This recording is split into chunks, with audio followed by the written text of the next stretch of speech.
students, welcome the TSN school. Now we'll start and continue our last lesson, chapter number 4, the kingdom of fools. आपको मैंने last lesson के time पे बताया था कि last class में कि कैसे जो किंगडम ऑफ फूल्स है, राजा मूर्खों का जो राज्य है, वहाँ पर राजा और मंत्री क्या है, दोनों इडियट्स है, दोनों मूर्ख हैं। और कैसे राजा ने वहाँ पर डिसीजन लिया कि रात को हम काम करेंगे और सुबह हम क्या करेंगे, सोएंगे। तो ये सब कुछ अपोजिट चलता था। जब वहाँ पर एक जो चेला और एक गुरु जब वहाँ आते हैं, ठीक है, तो वो दोनों ये सब चीज़ें देखकर उन्हें काफ़ी अजीब सा लगता है। तो जिसमें से जो डिसिपल होता है वो तो वहीं रुक जाता है, बट जो गुरुजी है वो वहाँ से चले जाते हैं। और जो डिसिपल है उसे काफ़ी वहाँ पर अच्छा लगता है, इसलिए वो वहाँ रह जाता है। अब एक दिन क्या होता है, एक चोर किसी के घर में, किसी बड़ा व्यापारी होता है उसके घर में जब जाता है चोरी करने के लिए, तो वहाँ उसे क्या, उसकी डेथ हो जाती है। पुरानी जो वॉल होती है वो उसके ऊपर गिर जाती है और उससे उसकी डेथ हो जाती है। उसके कारण अब वो कैसे उसे पनिशमेंट दिलाता है, जैसे उसका जो छोटा भाई है वो कैसे उसे पनिशमेंट दिलाता है, उसके बारे में हम आगे पढ़ेंगे। Before the king could order the execution, the poor boy bricklayer pleaded, please listen to me before you give your orders. It's true, I built this wall and it was no good, but that was because my mind was not on it. I remember very well a dancing girl who was going up and down that street all day with her anklets jingling, and I couldn't keep my eyes on my mind on the wall I was building. You must get the dancing girl, I know where she lives. जो किसको बुलाया गया था, राजा ने सज़ा देने के लिए किसको बुलाया था, जिसने वो दीवार बनाई थी, जिसने वो वॉल बनाई थी। जब वो आता है, उसे सज़ा जब मिलने वाली होती है, उससे पहले वो कहता है, सर राजा आप मेरी पहले बात सुनिए, आप मुझे सज़ा देने से पहले मेरी बात सुनिए। मैं ज़रूर है ना, मतलब जो वॉल बनाने वाला जो राजमिस्त्री था उसने प्रार्थना की और कहा कि पहले मेरी आप बात सुन लीजिए। ये सच है कि मैंने वो दीवार तो बनाई है और वो मजबूत भी नहीं बनी, उसका कोई रीज़न था। क्यों? क्योंकि जब मैं वो दीवार बना रहा था, जब मैं वो काम कर रहा था, तो जो मेरा माइंड था उस समय काम में नहीं था। इसलिए नहीं था क्योंकि जब मैं दीवार बना रहा था तो पास में एक डांसिंग गर्ल जो थी वो पूरा दिन अपनी पायल की झनकार से वहाँ से आगे पीछे निकल रही थी, उस रोड से गुजर रही थी। तो मेरी जो नज़रें थी और जो मेरा माइंड था सारा उसी पर टिका हुआ था। इस कारण मैं अच्छे से जो पूरा मेरा माइंड सेटअप नहीं कर पाया और दीवार बनाने में मेरा ध्यान नहीं रहा। इस चक्कर में वो दीवार जो है वो क्या बन गई, ख़राब बन गई, मजबूत नहीं बन पाई। तो मैं जानता हूँ कि वो जो डांसिंग गर्ल है वो कहाँ रहती है, आप उससे सजा दीजिए, गलती उसकी है। You are right, the case depends, we must look into it. It is not easy to judge such complicated cases. Let's get the dancer wherever she is. उसने कहा, राजा ने कहा, बिल्कुल तुम सही कहते हो, मामला तो बहुत ज़्यादा गंभीर हो गया है, ठीक है, हमें इसकी तह तक जाना ही होगा। तो अब एक काम करो, राजा ने कहा कि मतलब मुझे इसके जो मामले हैं सारे, उनको सबको निपटाना होगा कि कैसे कैसे क्या हुआ था। तो एक काम करो, जाकर उस नर्तकी जो डांसिंग गर्ल थी उसको बुला लो। The dancing girl, now an old women, came trembling to the court. जो डांसिंग गर्ल थी अब बहुत ज़्यादा बूढ़ी हो चुकी थी, वो काँपती हुई राज दरबार के अंदर आई। Did you walk up and down the street many years ago while this poor man was building a wall, did you see him? उसने राजा ने पूछा कि क्या तुम कई सालों पहले जब ये गरीब दीवार बना रहा था तो तुम क्या सड़क पर से जा रही थी, क्या तुमने उसे देखा था? तो डांसिंग गर्ल कहती, yes my lord, I remember it very well. उसने कहा, जी हाँ सरकार, मुझे याद है अच्छे से. So you didn't walk up and down with your anklets jingling. You were young and you distract him. So he built a bad wall. It was fallen on a poor burglar and killed him. You have killed an innocent man. You will have to be punished. उसने क्या कहा कि तुम्हारे कारण क्या हुआ है, जो एक गरीब इंसान था, मतलब जब तुम वहाँ से निकल रही थी रोड से, तो तुम्हारी पायल की झनकार से इसका जो ये दीवार बना रहा था, इस गरीब का दिमाग उस तरफ लग नहीं पाया, इसका सारा ध्यान तुम्हारी तरफ चला गया। उस कारण क्या हुआ, वो जो दीवार थी वो कच्ची बनी, मतलब पक्की अच्छे से बन नहीं पाई, और एक गरीब के ऊपर वो दीवार गिरने से उसकी डेथ हो गई, वहीं पर उसकी मृत्यु हो गई। तो अब तुम्हारे कारण ही ये क्या हुई है, हत्या हुई है, इसलिए तुम्हें सज़ा देनी ही पड़ेगी।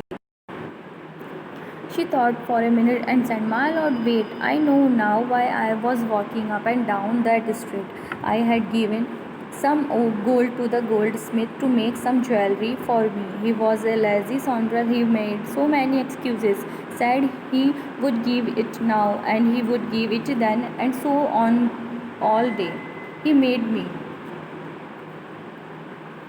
me walk up and down to his house a dozen times. That was when this bricklayer saw me.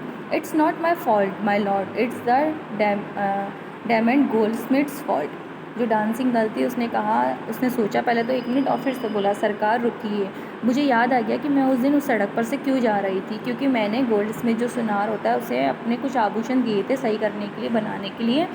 तो वो जो गोल्ड स्मिथ था, जो वो ज्वेलरी मेकर जो था, वो बहुत ज़्यादा आलसी था, लेज़ी था और शैतान भी बहुत था। उसने मुझे बार बार अपने बहाने से बुलाया और बोला कि आज दे दूँगा, कल दे दूँगा, ऐसे करके उसने मेरा टाइम बहुत ज़्यादा ख़राब किया। तो सारा दिन वो यही करता रहा। इस चक्कर में मुझे इतने सारे वहाँ पर चक्कर लगाने पड़े, इतनी बार से मुझे वहाँ से गुज़रना पड़ा। अब इतनी बार उसने मुझे वहाँ पे मतलब चलाया, इतनी बार उसने मुझे वहाँ पर आना पड़ा, इस कारण है ना इस राजमिस्त्री ने मुझे देखा था और इसमें मेरा कोई दोष नहीं। गलती तो किसकी है? उस सुनार की, जिसने मुझे इतनी बार परेशान किया आने जाने के लिए। Poor thing, she is absolutely right, thought the king, bringing the evidence, we have got the real culprit at last. Get the goldsmith where he is hiding. At once the king's Belford searched for the goldsmith who was hiding in a corner of his shop. When he heard the accusation against him, he had his own story to tell.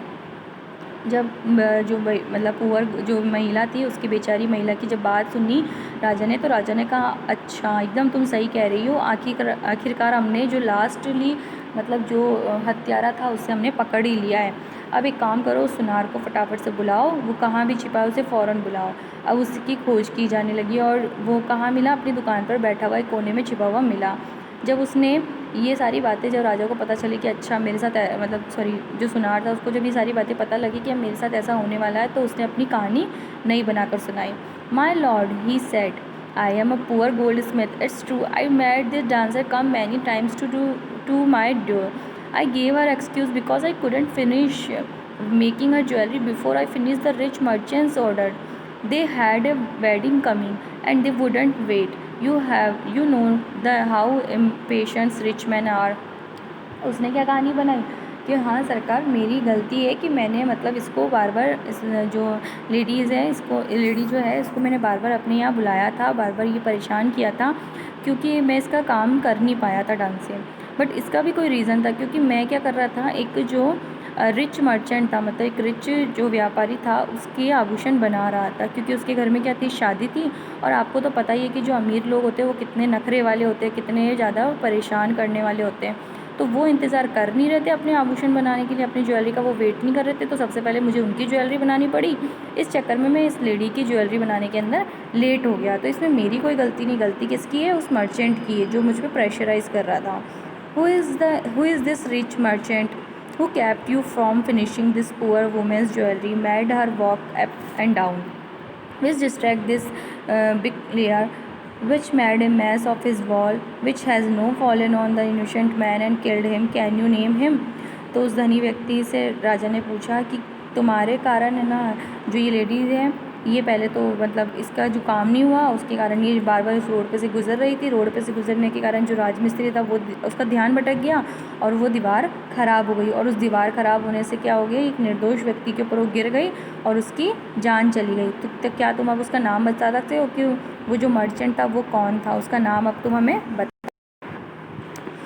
The goldsmiths named the merchant, and he was none other than the original owner of the house whose wall had fallen. Now justice had come full circle, thought the king. Back to the merchant when he was rudely summoned back to the court. He arrived crying, "It was not to be, but my father who ordered the jewelry. He is dead. I am innocent." Finally क्या हुआ कि जो सुनार्थ जो था उसने उसका जब नाम बताया, तो वो फाइनली वो जो मेन जो इंसान था वो कौन था? उसी घर का मालिक जिस घर की दीवार गिर गई थी। तो मतलब पूरा सर्किल घूम कर कहाँ आ गया था, लास्टली उसी जगह आ गया था जहाँ से वो स्टार्ट हुआ था।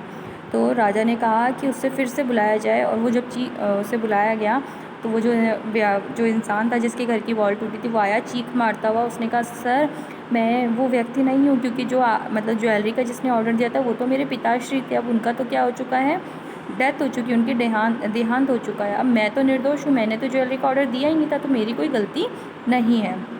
But the king consult his minister and ruled decisively, "It's true, your father is the true murderer.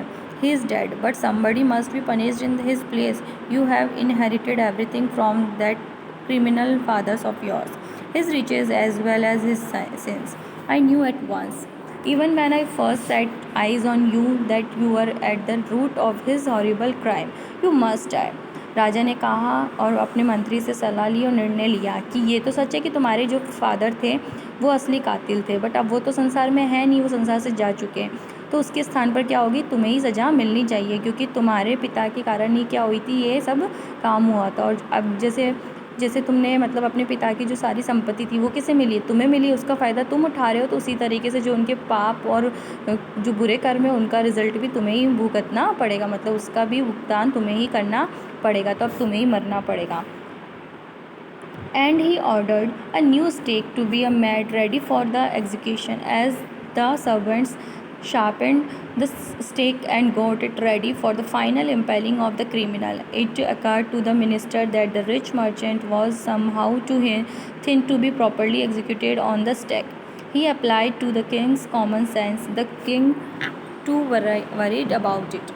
जब राजा ने आज्ञा दी कि इसे फांसी की जो है तैयारी की जाए, इसके लिए फांसी की खूंटी बनाई जाए और उसे नुकीला बनाई जाए ताकि इस अपराधी को शूली पर चढ़ाने के लिए तैयार कर लिया जाए, तो राजमंत्री जो था उसको मतलब आभास हुआ कि जो धनी व्यक्ति है वो दुबला पतला है और जो मतलब शूली जो है जो फांसी लगने वाली है उस पर वो फिट नहीं हो सकता।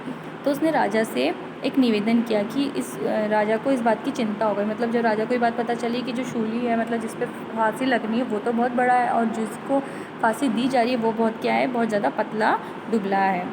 What shall we do? He said.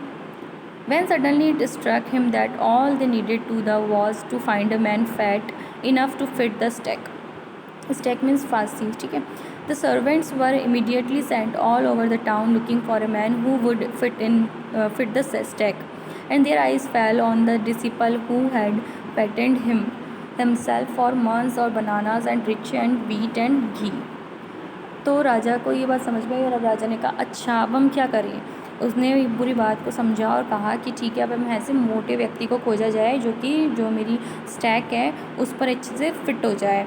तो सारे लोगों की नज़र किस पर पड़ी, उस शिष्य पर, उस डिसिपल पर जो कई महीनों से केले वेले खाकर घी भी खाकर चावल वाल खाकर क्या हो गया था, एकदम मोटा हो गया था। और वो किस पर फिट बैठता था, एकदम जो स्टैक बनी थी उस पर वो फिट बैठता था। What have I done wrong? I am innocent. I am a सन्यासी, he cried. जब उसे लाया गया तो उससे वो चिल्लाने लगा कि मैंने क्या किया है, मैं तो क्या हूँ, एकदम निर्दोष हूँ, मैं क्या हूँ, सन्यासी हूँ। वह चीखने लगा। That may be true, but it's the royal decree that we should find a man fat enough to fit the stake, they said, and cried him to the place of execution. He remembered his wise guru's words. This is a city of fools. You don't know what they will do next.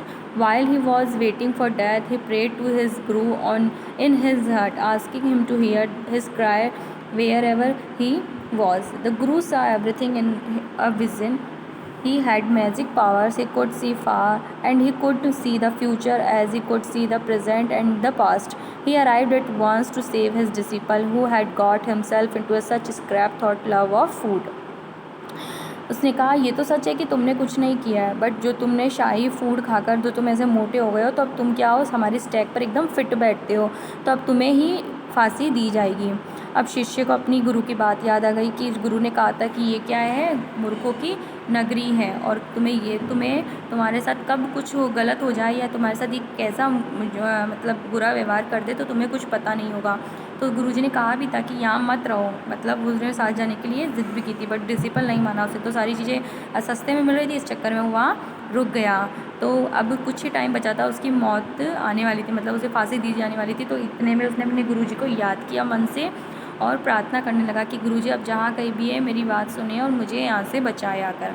और गुरुजी जो थे वो काफ़ी magic था उनके पास में, काफ़ी power थी, इसलिए उन्होंने अपने सपने में सब कुछ देख लिया था। उनके पास जो शक्तियाँ थी उनसे उन्हें दिख रहा था कि कैसे भविष्य में क्या होने वाला है, कैसे वर्तमान और भूतकाल में जो भी चीज़ें होती थी वो सब उन्हें दिखाई दे रही थी। तो गुरुजी जो थे फटाफट से अपने शिष्य की रक्षा करने के लिए वहाँ पहुँच गए। क्यों पहुंच गए, जो कि अपने भोजन की लालसा के कारण मुसीबत में फंस गया था। जो चेला था वो किसके कारण फंसा था? सिर्फ अपने लालच के कारण वहाँ फंस गया था। तो गुरुजी अपने शिष्य की रक्षा करने के लिए फिर भी वापस वहाँ पर आ गए। So students, now we will continue this lesson in our next class. Thank you.